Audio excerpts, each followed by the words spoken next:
Something hit my shoulder and it hurt. Devastating. It's devastated my family. You don't expect to have this happen to your 22-year-old. William Gude took to his Twitter account at Film the Police LA in a sudden burst of personal grief. My 22-year-old son got shot, he wrote. I don't think he made it.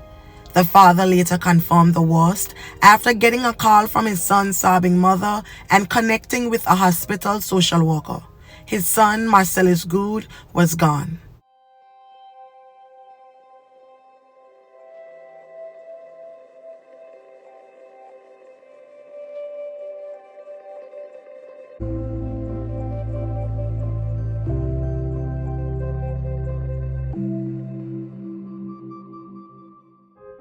June 15th, 2021, forever etched itself in the streets of South Los Angeles, claiming the life of Marcelis Gude, a bright 22-year-old in a perplexing act of violence.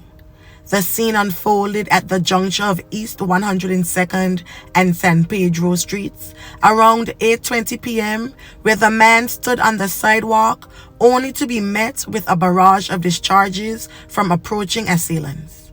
They then got into the getaway car and sped away from the scene. This tragic episode not only ended Marcelis' life, but also left another victim in its wake, an 8-year-old girl named Brianna.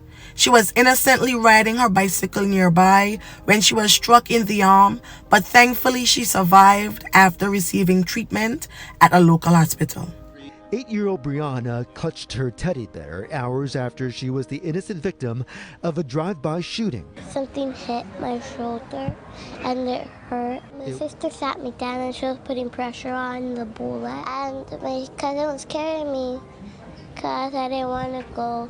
I wanted to spend the night. We just heard bullets being thrown, and then we just heard the screams and people running, and we started running. Innocent people got hurt, and this shouldn't be happening. But I hope they could please stop fighting because it's bad.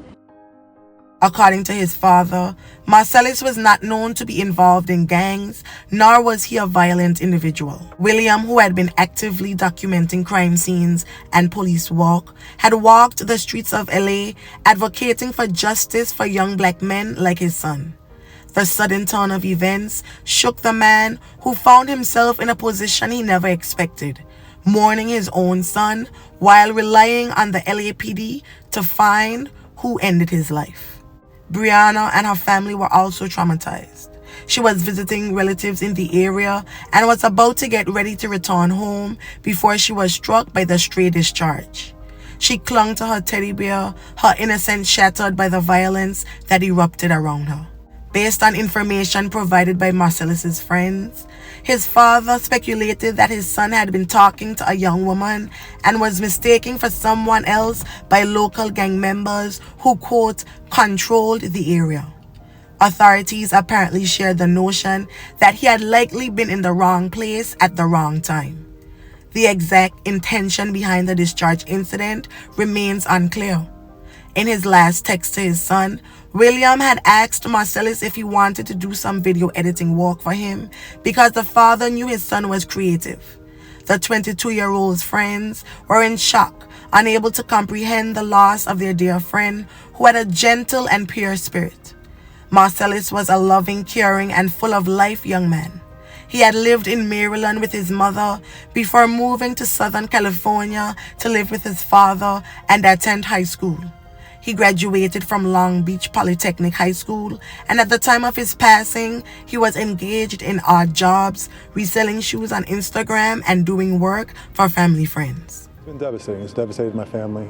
You don't expect to have this happen to your 22. I feel like in his 22 years, he helped people in ways that people who live till 70, 80 haven't.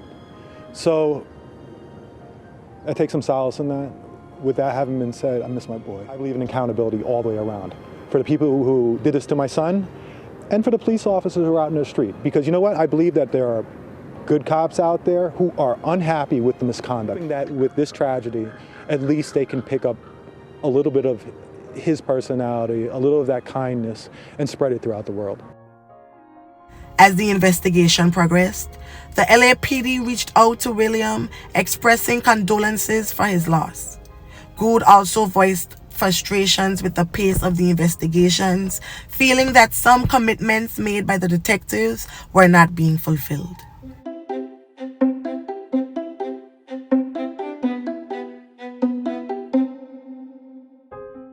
William had maintained the Twitter account at Film the Police LA with over 5,000 followers, where he documented police activities and criticized instances of racial profiling or excessive force. This activism had ramped up after the George Floyd protests in the previous year. Marcelis, upon discovering his father's activism, expressed pride in him for his efforts. Today, William has continued his advocacy work. His Twitter account continues to be a platform where he raises his voice against policies that perpetuate such tragedies. In March 2022, the city of Los Angeles offered a $50,000 reward for information leading to the identification and arrest of the person or persons responsible for Marcelis' fatality. As of this video, it doesn't appear that much progress has been made in the case. Authorities have not publicly disclosed theories or identified suspects. Additionally, no descriptions of the assailants have been publicly shared. The circumstances surrounding the discharge incident were unclear, and the motive remains a mystery.